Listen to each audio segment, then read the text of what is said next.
Let's start at wide receiver here on the left. We've got, I think, a pretty clear-cut situation with the starters right now, somewhat by default because you've got some returning guys and then some new guys. Here at the top, obviously Chris Brazzell, a guy that a lot of people want to see more from this year. He didn't have quite the year one out of the transfer portal coming from Tulane that people might have hoped he would, but he's got to be a starter probably for this team, and realistically you're hoping for maybe a Dante Thornton-like trajectory where year two is a lot better than year one. Behind him you've got a couple, well, at least one freshman. We're going to throw Joakim Dotson in there right now. He is not on campus right now. He's the guy that might work in the slot more, but we're just going to put him at that spot for now. But Rodarius Jackson would be another outside receiver, potentially working behind Chris Brazzell. Travis Smith we'll get to in a minute, also working on the outside. So Rodarius Jackson, we don't know a lot about him. I think a little bit more raw. Coming from Memphis, has not been at a high-level program in high school. So Travis Smith coming from 7A ball in Georgia, I think a little more polished. Coming out of high school, Jackson at a lower-level school in Memphis, probably a little bit more work to do to get himself ready, but I think he's impressed some people with his natural ability. But Brazzell, the big guy there to talk about, and I think a lot of people still wanting to see, like I said, a big jump from him from year one to year two. How realistic do you think that is, and what do you see anything in his game that might give him a chance to really take things to another level this year? Yeah, I mean, from all the information that I've gotten back about Brazzell, I mean, I've been told that he's the most talented wide receiver we got. He's got all the tools and the gifts given to him. I think for him, it was just that first year a learning process, getting familiarized with the offense. I mean, there's a lot of moving parts to play offensive line. There's a ton of more moving parts to play wide receiver in this offense. Yep. And so it takes a while for him to learn it, but I'm ready to see him out there more, making more explosive plays. He's got the capabilities. Like I said, he's got all the gifts in the world that you could want to play a wide receiver. So I think this spring is huge for him to really take the time to throw himself into that playbook, familiarize himself with everything, because you want to get to a point where you're not thinking on the field. And I know that sounds weird, but you don't want to think when you're on the field. You just want to do. Yeah.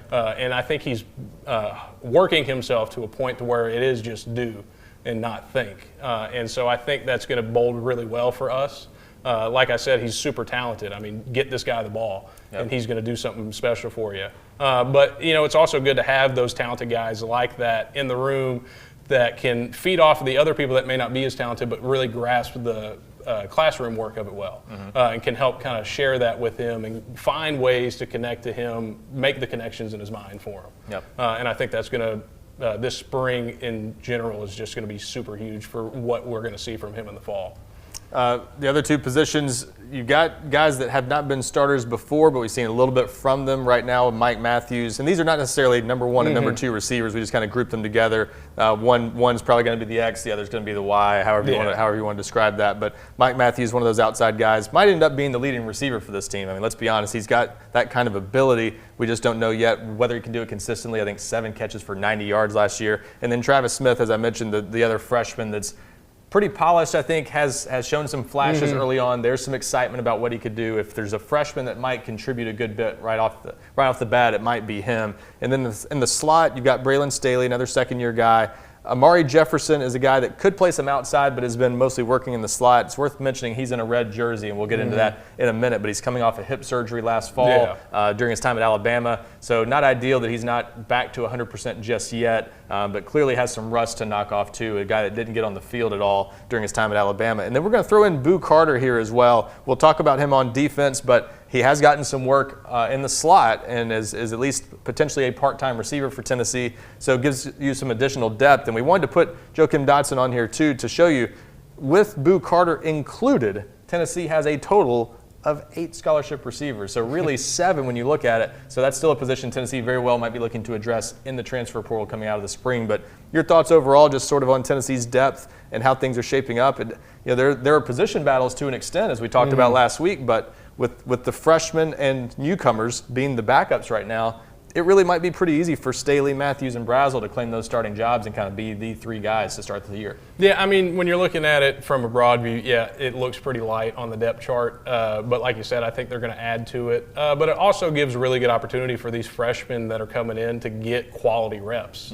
What happens a lot of times when you have an overloaded depth chart is those guys just don't get enough work.